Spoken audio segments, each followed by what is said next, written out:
Cynthia Williams and Mr. Cox don't care about you. Let's discuss. I have come here to chew bubblegum and kick ass, and I'm all out of bubblegum. Well, I mean, we all kind of figured that they didn't care about us ever since the fireside chat when we found out that, what they think of Magic players, that they're not quitting and they can stand all the reprints and this, that, and the other thing, right? But during the latest investor conference call, I guess you can call it, we had some new insights as to who they see or who they're targeting. Now, what they determine a highly engaged and profitable consumer turns out to be someone who spends 5 to 7 years with the game and who spends in between $500 and $1,000. Let's check out the clip. When we attract a new Magic player, they typically stick around for 5 to 7 years, and they have an average revenue per user over that time in the $500 to $1,000 range. So giving up a little bit of margin up front to attract, a highly engaged, highly profitable fan segment, we think is a nice trade-off that helps us. So, as we see here, like I just said, it's they're highly engaged consumers who are highly profitable and blah, blah, blah, over 5 to 7 years, spending $500 to $1,000. So, honestly, I don't know anyone like that. Do you know anyone like that? Like spending what, I don't know, $100 a year for 5 years on Magic cards? Like that's weird behavior. What are you buying? 1 box a year or 3 packs from each set? That's so strange, especially now with how many products are coming out. You're only looking to make $500 over 5 years from each consumer. What about the players who are trying to keep up with standard? You really think they're spending $500 over 5 years? Get the hell out of here. If anything, you're making it $5,000 over 2 years to keep up with freaking standard and even modern now, with how many modern cards are coming out and all these modern specific sets.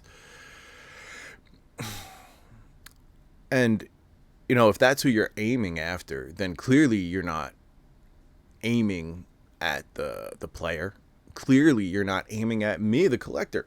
I've been around for 29 years. Let's say I missed the first year. Okay, I got there for revised and all that stuff. But I've been around for 30 years, and my spending has been way more. Way more. So it's like, I know you're not aiming at me because these products don't appeal to me. I know you're not aiming at players. So you're really aiming to acquire these new, highly engaged and profitable consumers who are going to spend $500 over 5 to 7 years. That's crazy.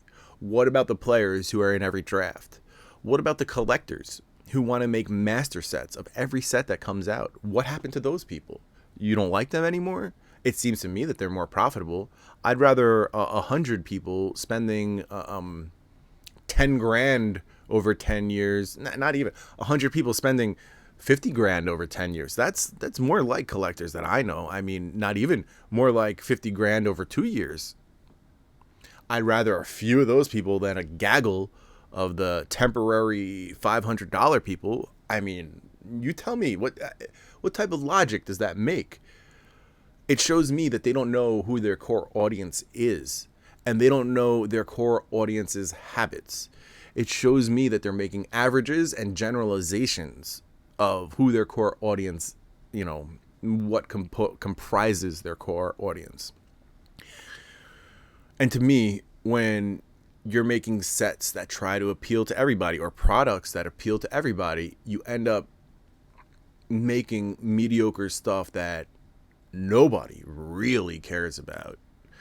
What they used to do, where they made sets that would please most people most of the time. That's all you can ever hope to do, is please most people most of the time, and you want to aim for that greatest number of people for the greatest number of time, just know that you're not going to please everybody. And that's what I think Wizards' problem is. They're trying to capture that 5% of people that wasn't happy with their previous products, to the neglect of the 95% like you and I. Yeah, I really want to know what your habits are, like how long you've been around, and like, I don't know, you don't have to give me spending. I would love to see that type of information, but I'm not going to ask you for that type of private info. But yeah, it's a sad state when you're appealing for such a small, I don't know, it's like, I just don't know what Cynthia Williams and Mr. Cox are doing up there in their ivory tower, you know, freaking cocktail parties with a bunch of cocks everywhere. Does that make sense? Or just one Cox everywhere? I don't know, guys. Remember to like and subscribe. If you're going to buy any cards today, remember to use my TCG Player affiliate link in the description. It's free and easy to use. Click on it, shop like normal, and it helps out a lot. Check out my channel, Patreon. We broke this recently, the Onslaught block. We're going to be doing APAC LAN soon. We have Patreon and channel memberships, so you can put some awesome emojis in comments below.